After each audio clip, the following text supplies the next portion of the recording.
Well, good afternoon, everyone. Thank you for joining us for this virtual event. My name is Jude Blanchette, and I'm the Freeman Chair in China Studies here at CSIS. I'm really excited for the conversation today with Taiming Chung, who's a professor at UC San Diego's School of Global Policy and Strategy and the director of the University of California's Institute on Global Conflict and Cooperation. And today we're talking about his excellent new book, Innovate to Dominate: The Rise of the Chinese techno-security state, which was recently published by Cornell University Press.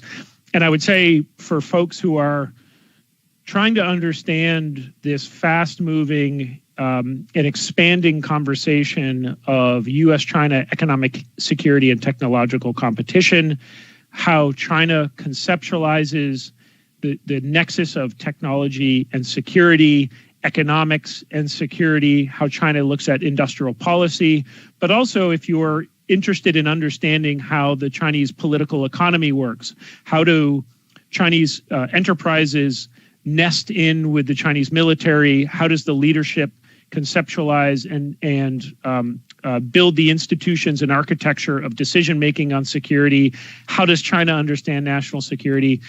All of that, Ty's book, I think, is an essential skeleton key for understanding this and the single best, I think, description of how China thinks about technology and national security. And it couldn't have come out at a better time, given that at the recent 20th Party Congress, which we'll discuss later in the conversation, we saw that there was a real consolidation of Beijing's view and assessment of the external environment it faces, of the necessity and need for China to continue on this path of building what Tai calls a techno-security state. So it's the book to read to understand all of this. So the logistics of this are for the next 57 minutes and 32 seconds. I'm going to ask Tai some questions about the book that are designed to help us understand the basic parameters and main arguments of the book. We also invite folks to ask questions. So at any time, if you go onto the csis.org website, go to the events page and click the link for this event, you can send questions and those will be drip fed to me throughout the discussion. And I will try my best to incorporate those into the discussion as we go on. So we believe in participatory democracy here at CSIS and hope everyone can join the conversation. So with that, Tai, really appreciate you taking time to join. This is a rich book, and we're not going to get into 97% of it, but hope we can at least touch on some of the main arguments of this. And I thought perhaps I could move chronologically to some extent by starting where your book starts, which is Xi Jinping comes to power in late 2012. He is now at the helm of a country which, by any standard then, was a juggernaut. Economically, militarily, had grown significantly its capabilities over the last decade. But as you write, was also a country facing mounting headwinds that threatened to blow its rise off course. I wonder a moment if you can just give us a depiction of the world that you think Xi Jinping was looking out at. What was the external environment domestically? What were some of these headwinds that you think Xi Jinping saw? And I think especially a focus on the kind of military security space. What were the gaps and challenges you think that Xi Jinping assessed when he first took office? Okay. Thanks, Drew. That's great to have this discussion with you. Of course, you ask an easy question to get us going. So let's put ourselves back, sort of in 2012, at the 18th Party Congress. Sort of Xi Jinping comes to power. I mean, the first thing is what is the international security environment that Xi Jinping faces itself, and it's like, and so when he comes to power, sort of like the assessments by his predecessor Hu Jintao, by the military, by sort of like the security apparatus, is that China is in a relatively sort of benign security environment. If you look at things like the defense white papers, at sort of like a lot of the official assessments, is that there are complicating factors in the international security system. Sort of like tensions with the US are rising, there are frictions with Japan, etc. But overall, China is still sort of like doing well. It's sort of like there are no sort of fundamental security concerns. And so because of this, sort of like everyone thinks that when Xi Jinping comes to power, it's like, well, he's going to follow the same course as his predecessors. It's like it's about sort of like peaceful development. Economic development still assumes the top priority, but very quickly, sort of like it is not at the 18th Party Congress, but shortly afterwards, it's like Xi Jinping begins to provide his perspectives, right? And this is a leader who had been number two, sort of like to Hu Jintao for the previous 5 years, and he hadn't said anything about his assessment. So when he talks about it, it's like he begins to say, well, the security environment is actually very, very worrisome itself. It's like we have to sort of like begin to sort of like sort of think in more sort of like sort of threatening terms, etc. And one of the reasons why he does this is that, and we see this sort of like in the course of the next couple of years, he redefines what national security is. It's like, I mean, under sort of the previous regimes, it's not just Hu Jintao, but Jiang Zemin and Deng Xiaoping before then. I mean, they saw sort of like their assessment of the international security environment wasn't very much sort of like a Western neo-realist terms about the balance of power, sort of like about sort of like sort of hard external threats, etc. And if you look at that, China doesn't really face that.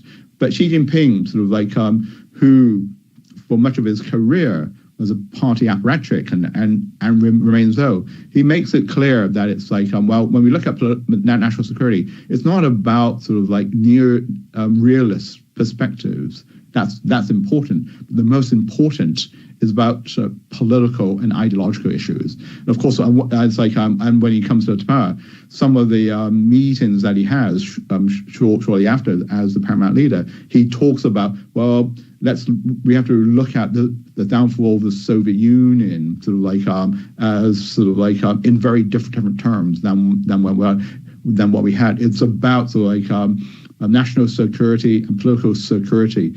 It's about the security of the Communist Party.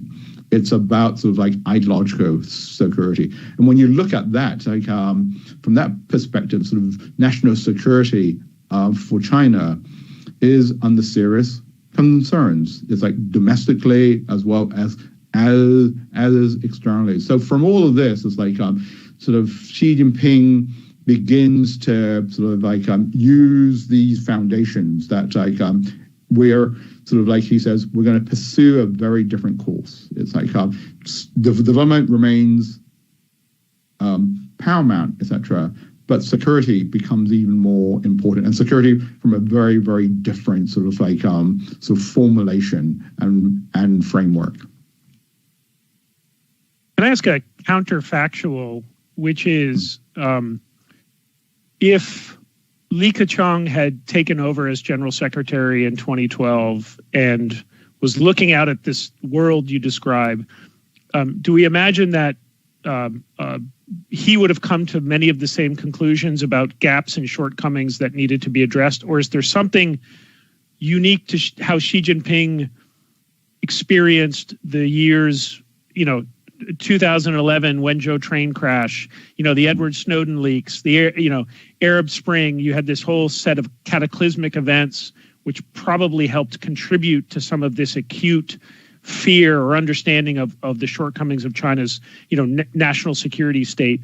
Is this Xi Jinping's unique view of this, or do you think another Communist Party leader would have also come to many of the same conclusions? I realize this is an impossible question to answer, but humor me. Right. I mean, it's like, so I mean, when I was writing this book, yeah, but it's like, I mean, a lot of people said, it's like, I mean, pose the same question. It's like, how much is there of continuity and how much there of change for Xi Jinping? And while I think, yes, there are sort of important threads that come through. It's like, I mean, like Xi Jinping is not completely new, sort of like when he comes to power, and there's a lot of sort of like as you've mentioned, some of these sort of worries and trends, in particular, sort of like the global financial crisis, sort of like in 2008, 2009, that leads China to reassess how it relates to the international system and the weakness of the West, etc.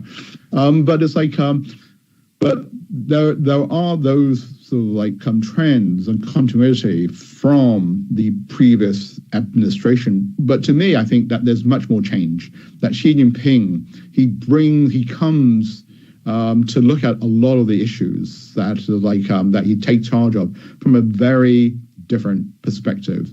So in the overall balance, he's a very, very different leader, both because of how sort of like he brings sort of like Communist Party ideology in terms of how he thinks about sort of like development and security, the relationship between that, how he sees the role of military power, sort of like and how he sees sort of like China's place sort of like in the world and the historical sort of like framing of that. I mean, and from that he's very different from is like the technocrats and the bureaucrats and the political elites who have spent all their time in Beijing, like people like Li Keqiang and others in the Politburo itself.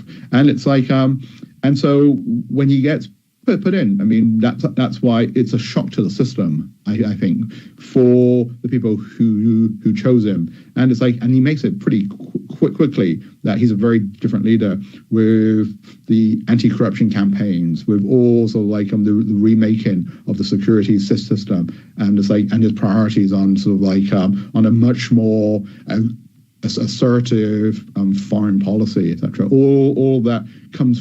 It takes a little bit of time, but it's like when you see it today, it's like all of that is like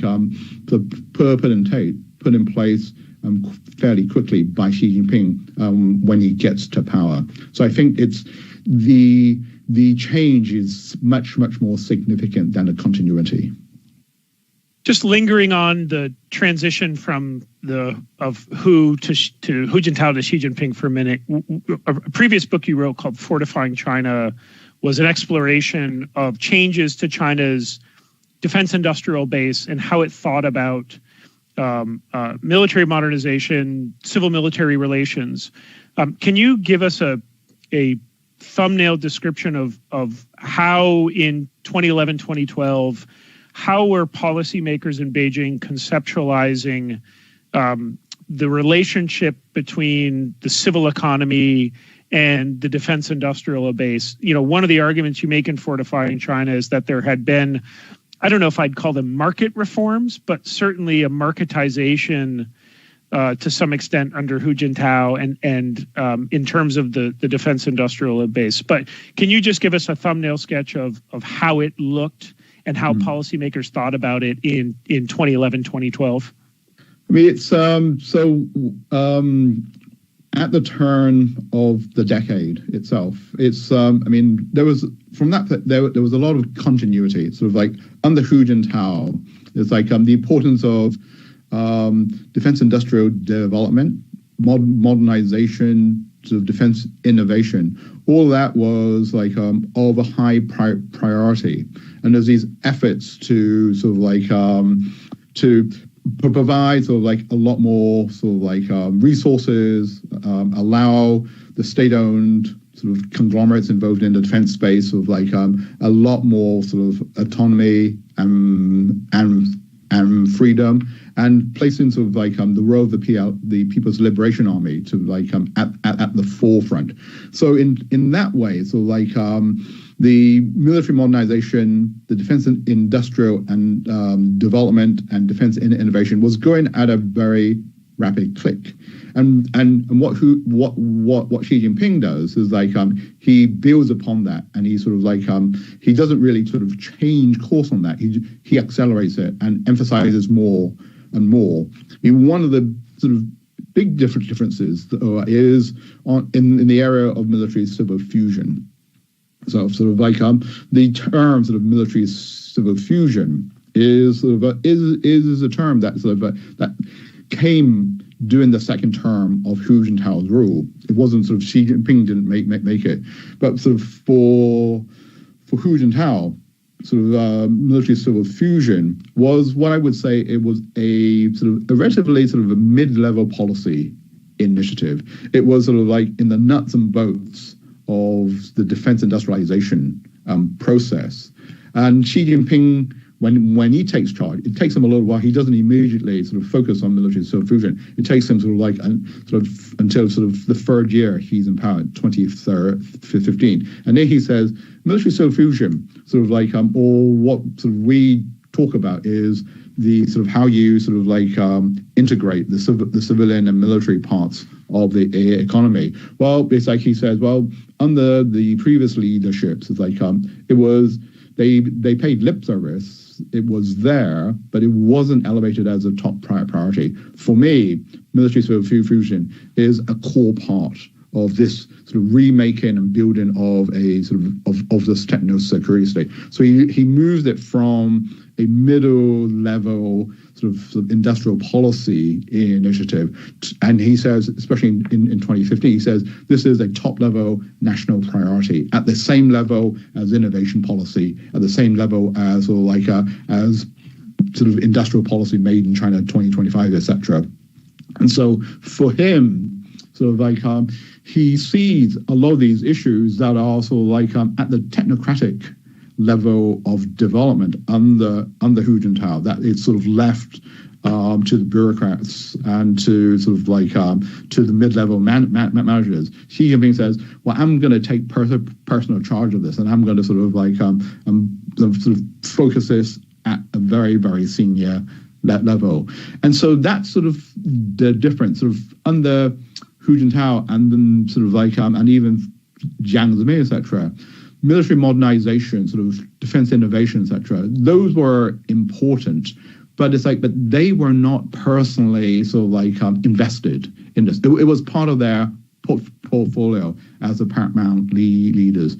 Under Xi Jinping, he says these are the most important issues, and I'm gonna sort of be personally engaged in this, and like and also on other areas of military modernization, the revamping of how the PLA is run and all of that. It's like he makes this sort of like one of his core missions, etc. So that's a very, very different sort of important difference. That Xi Jinping, he doesn't sort of deal with these issues because that's part of his portfolio.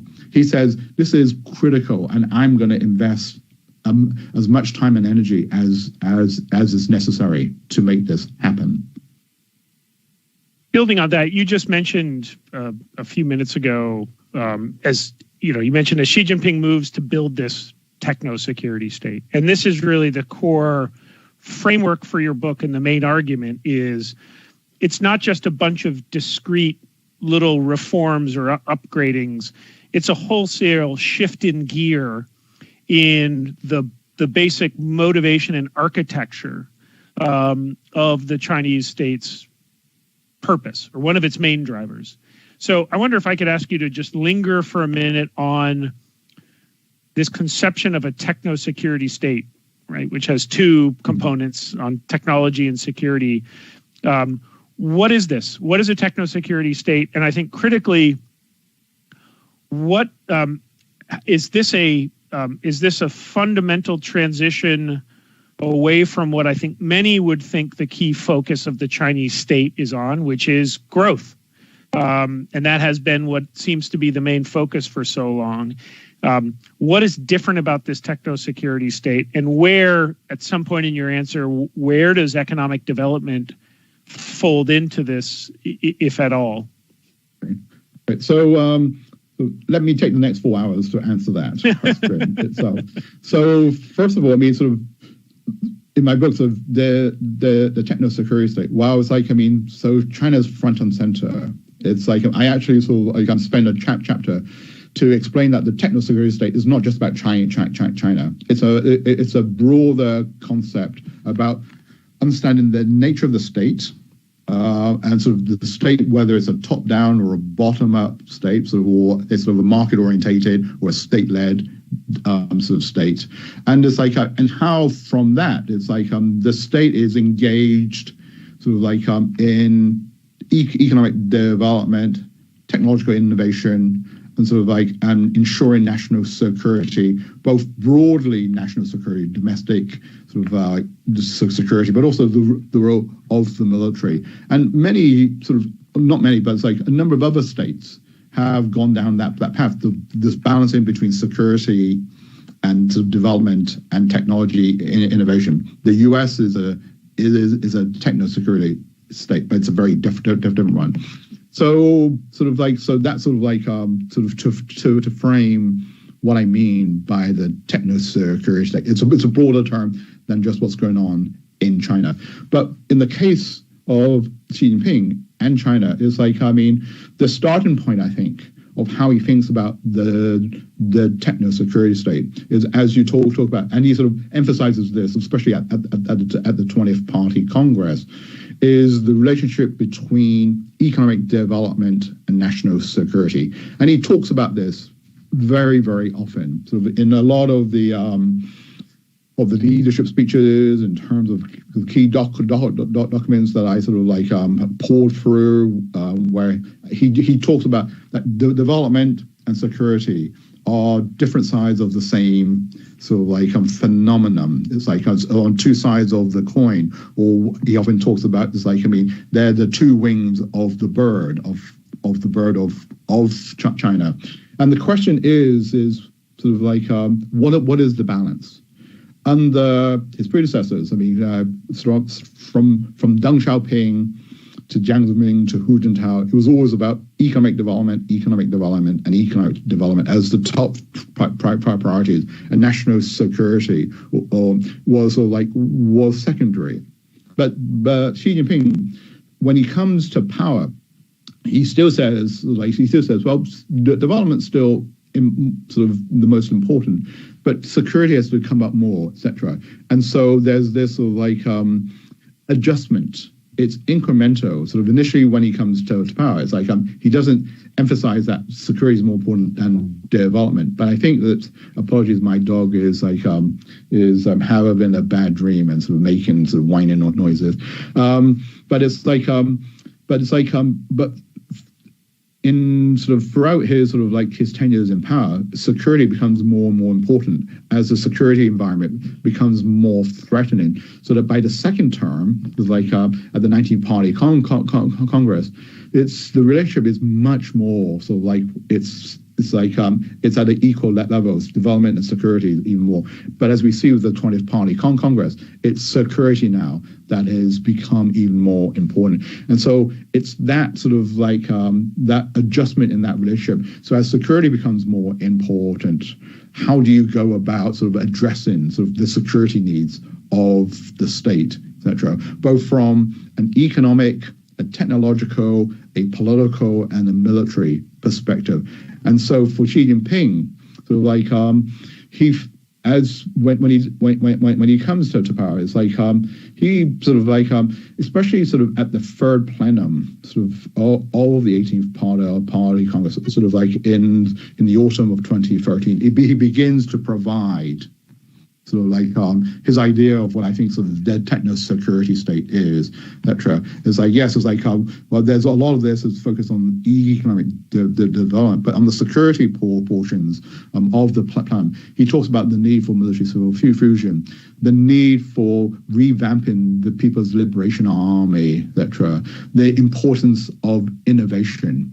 And it's like, and from all of this, like the important role of the state. And the state is the party state, etc. So the party state means it's like there is a need for more of the sort of state-led development, sort of like a lot of sort of like allowing sort of like market forces to drive a lot of this is becomes sort of like a lot more sort of like nuanced and pushback from Xi Jinping. So it's like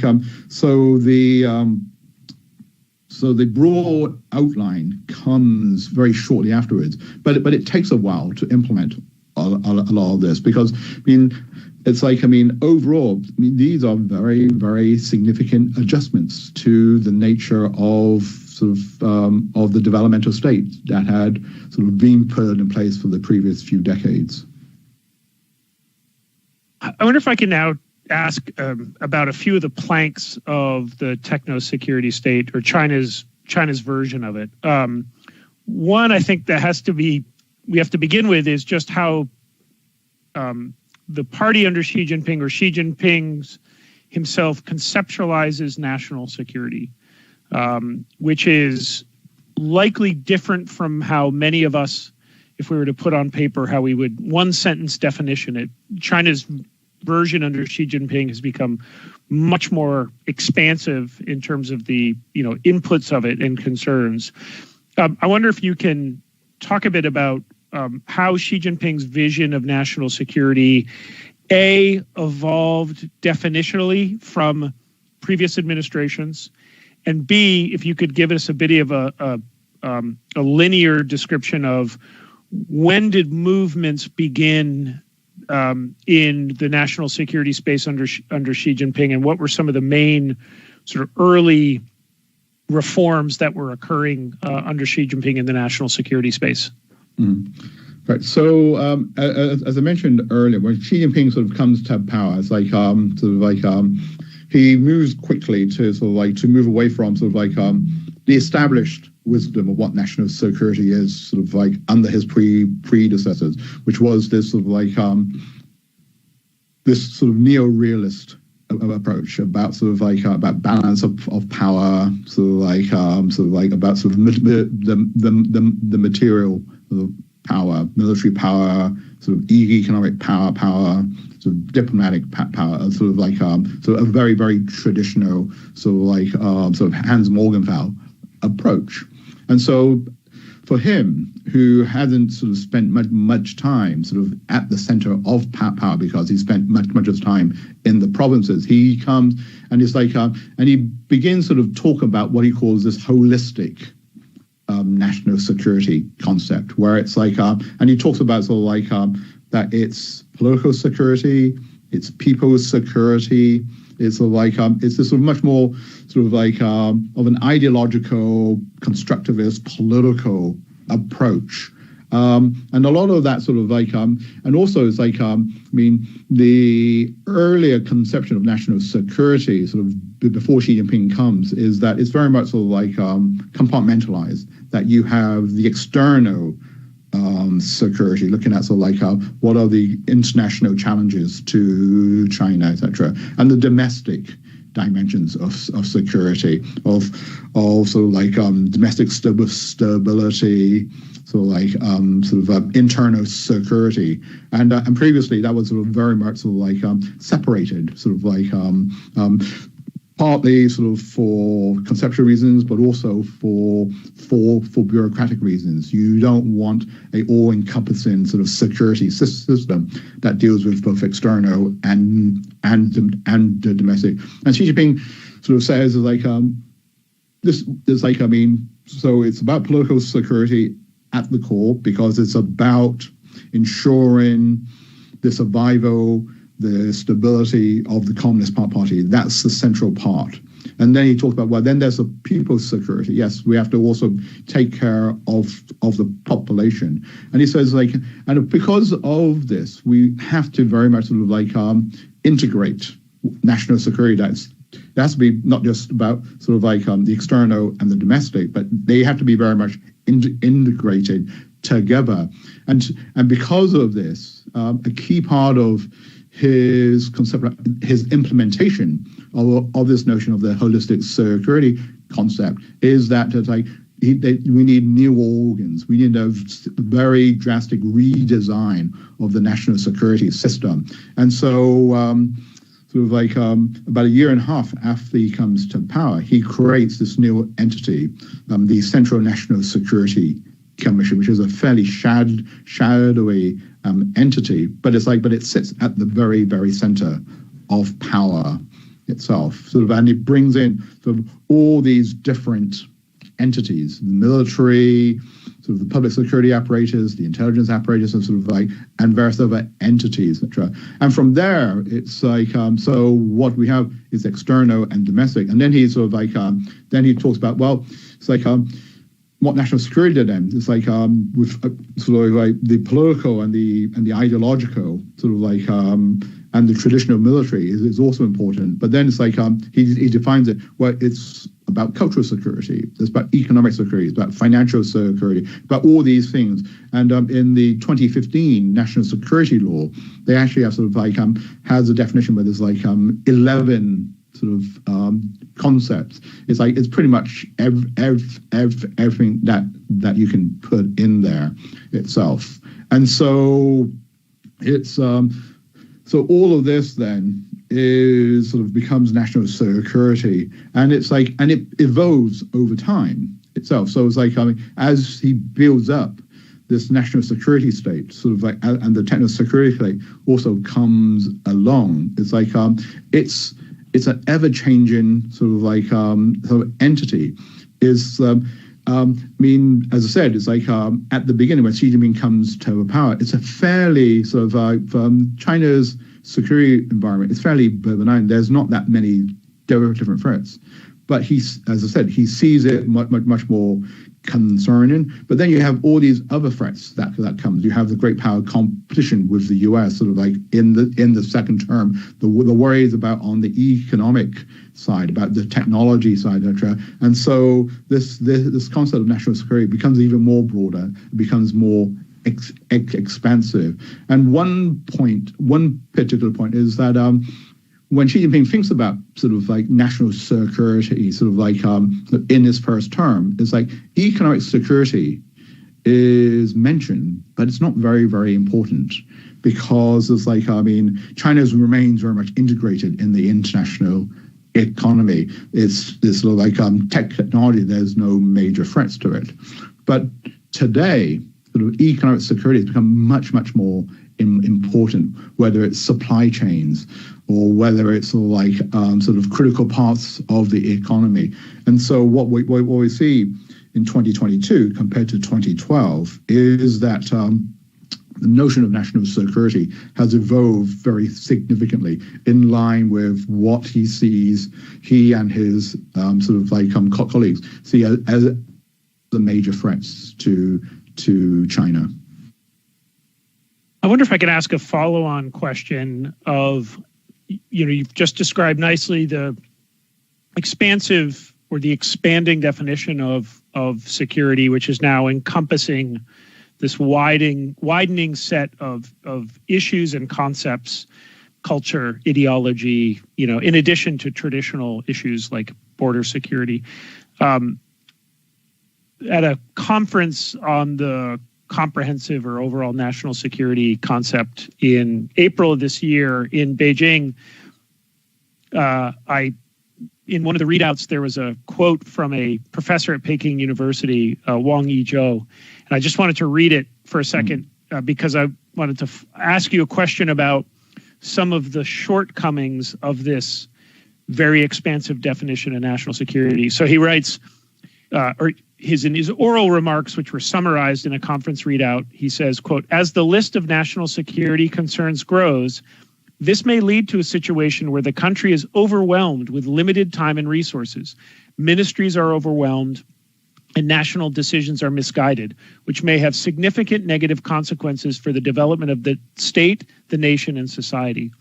What I think he's politely saying is, if you describe almost everything as a security issue, you have trouble prioritizing, and also matching scarce resources to issues of highest level priority. And it seems to me when you look at the discourse on national security domestically in China, if you look at local government notices, everyone is infected with this woolly notion of national security. And I do see some of the critique that Wang Yizhou is subtly making here as being a real significant shortcoming.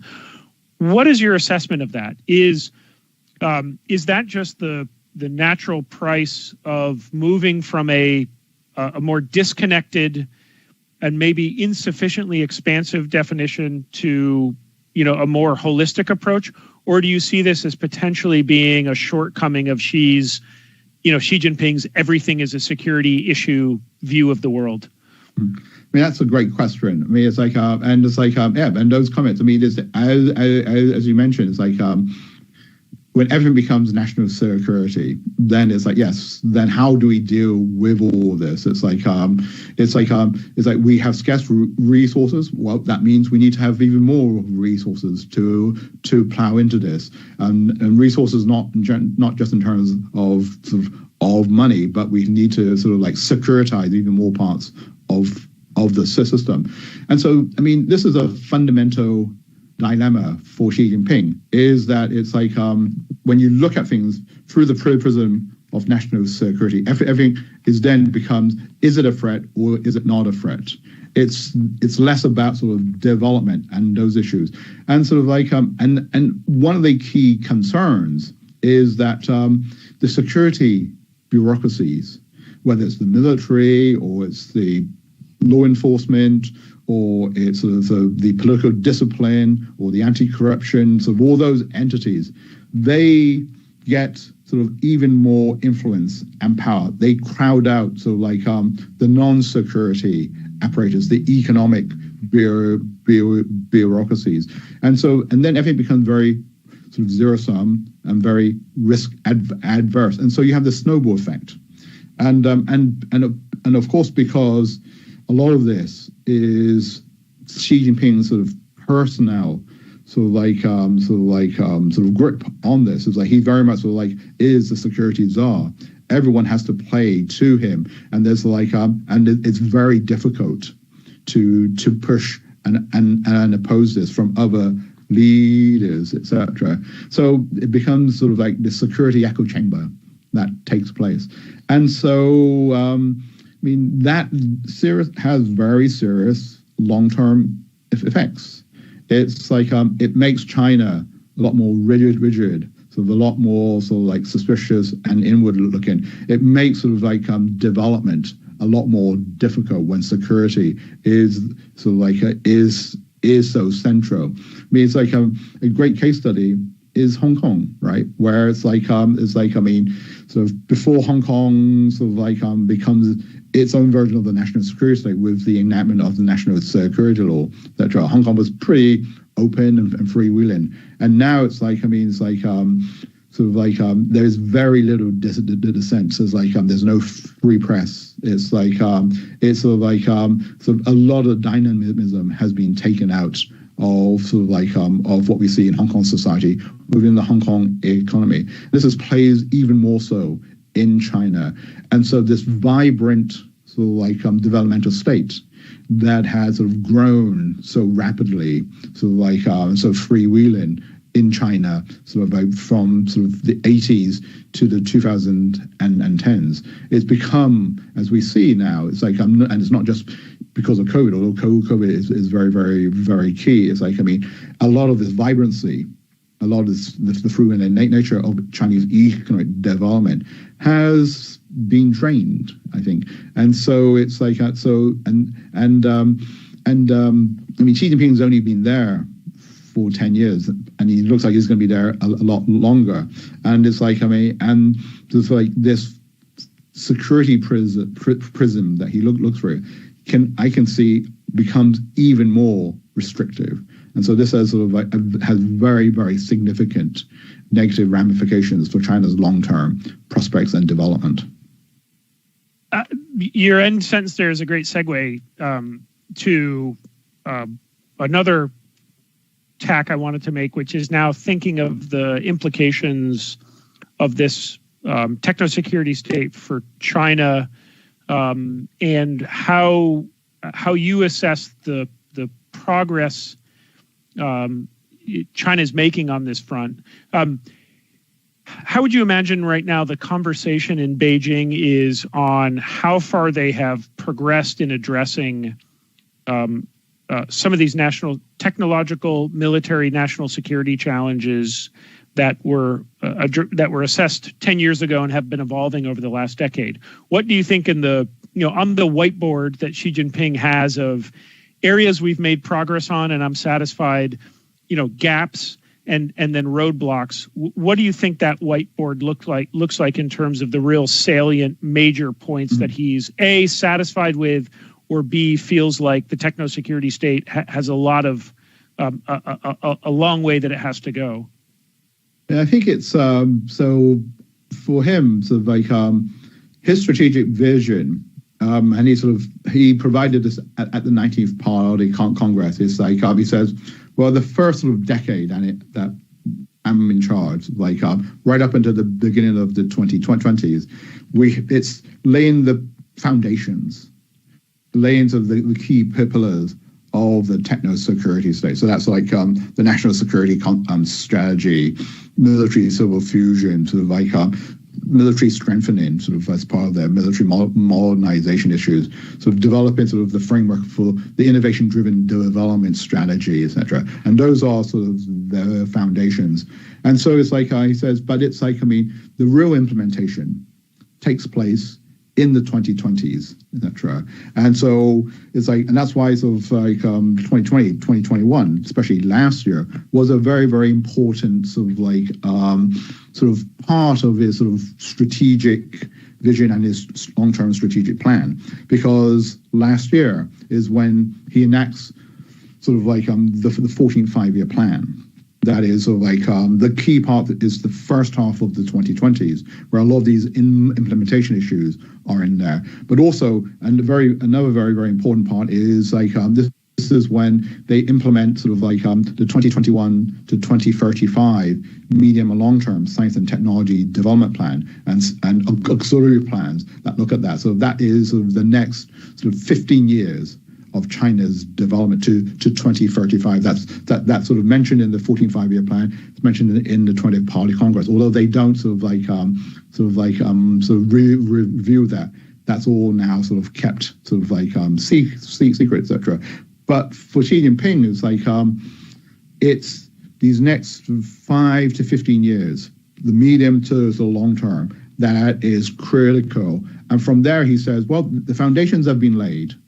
So we're making sort of like good progress in a number of areas, especially some of these sort of mega project areas, semiconductors, AI, some of these sort of emerging tech areas. Yes, we have major problems, sort of roadblocks, sort of like issues. Human talent is one. He talks about sort of like the national innovation system is not well reformed, etc. We have to tackle that. So it's like it's manpower, it's the organizational structure that is a problem, and it's this sort of like so excessive dependence on foreign sources of technology and know-how that they're trying to reduce, especially when it comes to supply chain, etc. And so it's like, so the scorecard, I think, when you put all this together, is that sort of like China's done sort of probably an A- to B+ in setting the foundations. But it's like, in terms of the strategic plans, in terms of where the resources are coming from, that's been excellent work. But now it's how do you implement all of this itself? And so, and a key part, especially in terms of like the technological development part, is that Xi Jinping sort of like talks about sort of like well, we have to make a major adjustment. A lot of the China's technological development, both on the civilian side as well as on the military side, has been very much sort of a catch-up, absorbing from abroad. but it's like but if we're really going to become the country that challenges for global leadership, we need to pivot to a much more original innovation model. It's about breakthrough and disruptive, and we really we haven't done very well on that itself. So a key part now is to how do you put the foundations of sort of an advanced, disruptive, breakthrough technological model of development, then that gets spread out to the military and other parts of the system. On that point, one of the things that the U.S. is grappling with as it looks to build its own semiconductor industry here in the United States is it's not just about R&D, but it's about building out an ecosystem which can sustain innovation, and that is a cascade of secondary, tertiary, challenges around human capital development, about your educational system, about housing, about, all of the things that you need to build in. And so I wonder, as you talk about the sort of next phase for Xi Jinping as he's looking about areas where we need to advance, it's one thing to develop. Also, second point is it's one thing to develop a technology, but really it's about the diffusion of the technology effectively within your domestic economy. So I wonder, how do you assess the likelihood that even if Xi Jinping sees the problem, that China's political system will facilitate that next step that China wants to make? It seems like the political economy is still riddled with significant institutional, ideological, political challenges that I don't see. As you mentioned, Xi Jinping is going to be in power for the next 732 years. He's unlikely to wake up and have a very different view of the role of the state. So do you think they'll be able to make this next step and address some of the challenges which you just outlined? That's another very good question.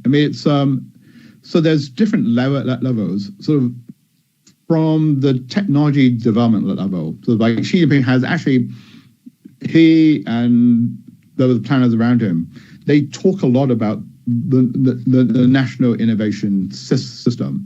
He talks about it sort of in his speeches, etc. And there's a lot of sort of focus on this ecosystem and all the different elements. Yes, it's not just about technology. It's about, as you mentioned, it's about education. It's about the governance system, and it's about sort of like competition and all those. And actually, China's done a pretty good job in sort of like and even Xi Jinping is like he talks a good talk about understanding how the national innovation system needs to be reformed and revamped, and we've seen sort of like quite a few measures.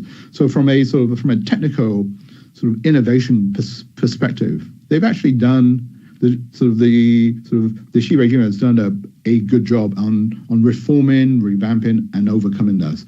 But the key problem that you talk about is how does the national innovation system survive and work in the broader political economy itself. And so what we're seeing is that under Xi Jinping, sort of both the techno-security state, but the broader sort of political economy of technology development is very much the statist entity. That is like, it's driven by the state. It's very much sort of top down. I mean, sort of like he's come up with these notions of a new national team, sort of like of how you mobilize that, etc.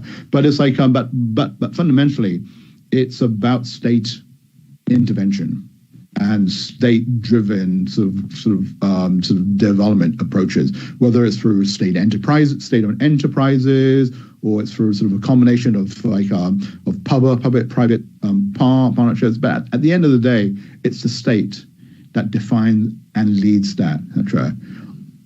Compare that to the U.S., where it's sort of like it's the U.S. system and the U.S. techno-security state I've defined as much more of an anti-statist. It's much more of a bottom-up, of a market-driven approach, where it's like the private sector, they need the state, but they don't want the state to take an overweening sort of like interventionist perspective, etc.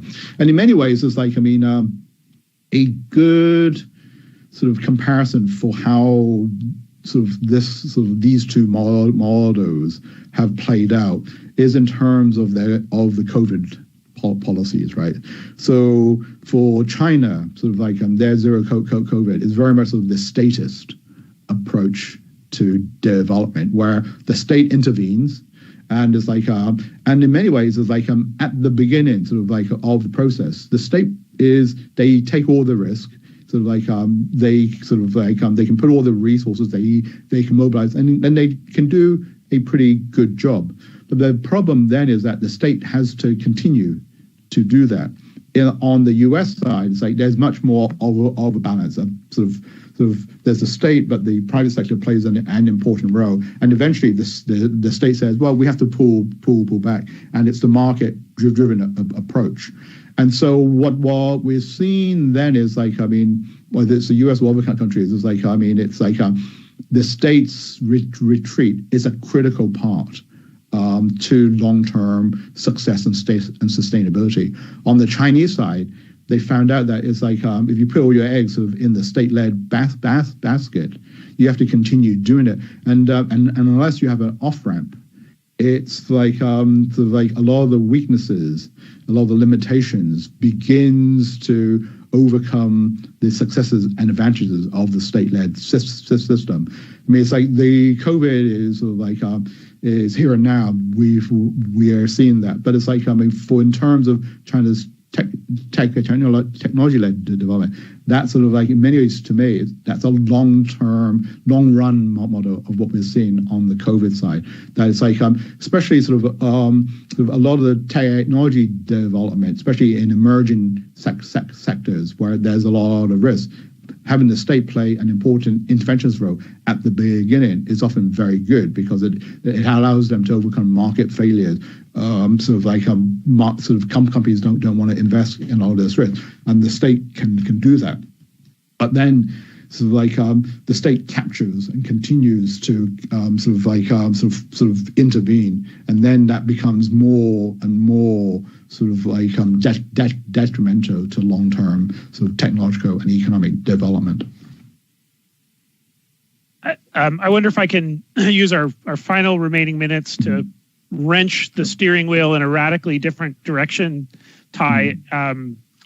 But I suppose this is about the military applications of some of the capabilities China has been developing, or another way of saying it is China's perceptions of what it can do with a lot of the capabilities it has developed.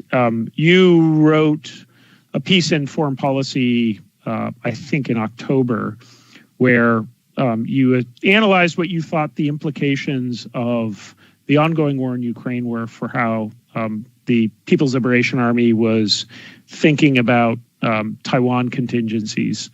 And if I can quote one of your own sentences back to you, you said, from a strictly military perspective, the Ukraine crisis has very likely pushed the timeline for a Chinese attack against Taiwan backwards, not forwards. I wonder if you can unpack that a bit of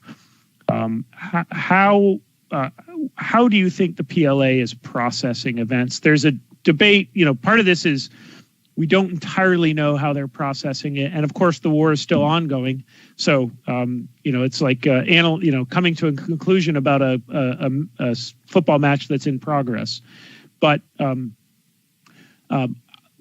why did you come to that conclusion, and what were the kind of drivers, or what are the real salient things which you think are causing the PLA to think that they might need more time?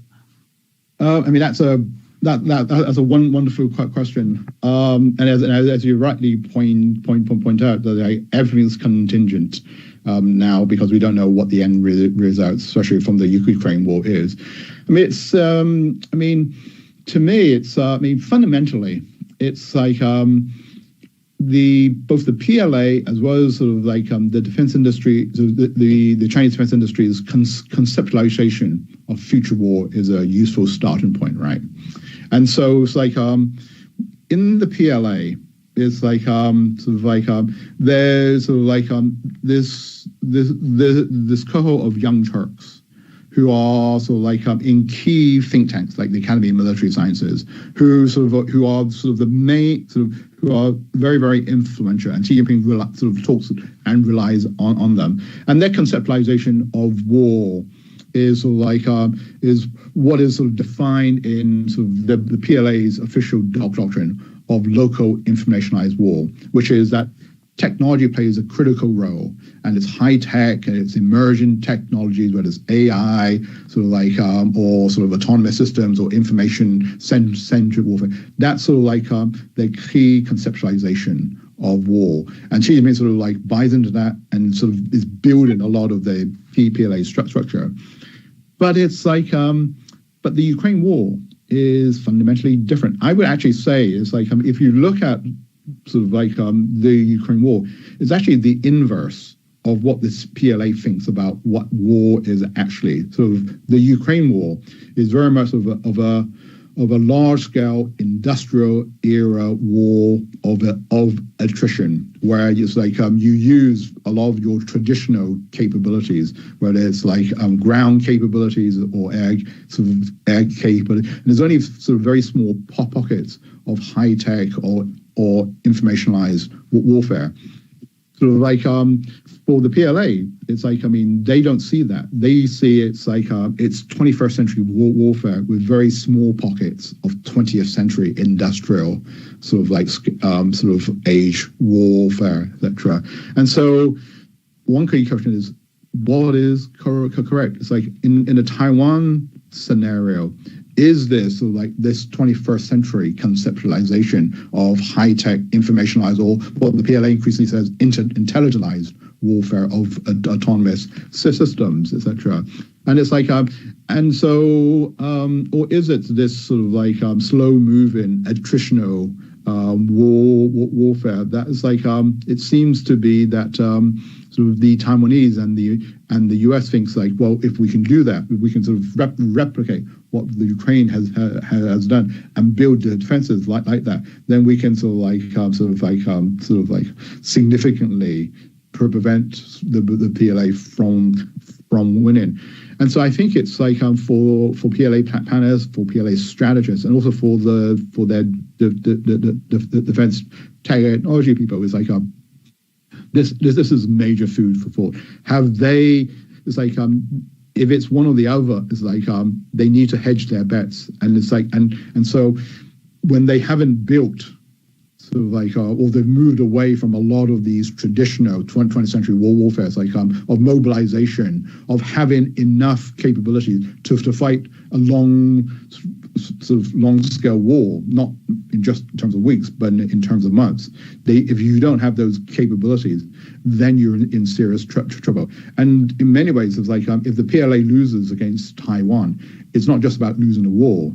Right. To me, it's like it's fundamentally they will sort of the downfall of the Communist Party is also at risk. So what we see in the Ukraine war is significantly raised sort of risks and sort of to an unacceptable level for them to put all their eggs in one basket about what they've been doing. So they need to do things differently. Yeah. We just a self-plug for a moment, although this is your book event. We just put out a short paper last week looking at some of the economic financial consequences of a Chinese attack on Taiwan. Much of this informed by how the U.S. and advanced economies responded after Russia's invasion. And you don't have to expect that the United States would do a Russia to China, but you do see that it's very hard to conceptualize an attack on Taiwan that doesn't result in extraordinary economic financial costs for China, even if it quote unquote successfully invades Taiwan. So one does hope that there's enough accurate data sensors in Zhongnanhai and in the PLA, which means that they're seeing real world events and hopefully reconsidering, or having some doubts about how successfully they could undertake some of these. With And on that note, I stuck the landing because it is 4:29 exactly. So by the time I finish the next few sentences, it'll be 4:30 on the dot. And so I want to let everyone go exactly on time. But Ty, thank you for a rich discussion. I can't emphasize enough that we've just skipped a stone across the surface of this very deep lake of insight that is the book. Innovate to Dominate: The Rise of the Chinese Techno-Security State. Really a necessary book for folks trying to make their way through this technological competition between the United States and China. So Ty, thank you very much for your time and look forward to your next book. Okay, thanks very much, Jude. I look forward to that in another 10 years' time. Okay, bye. Thank you very much.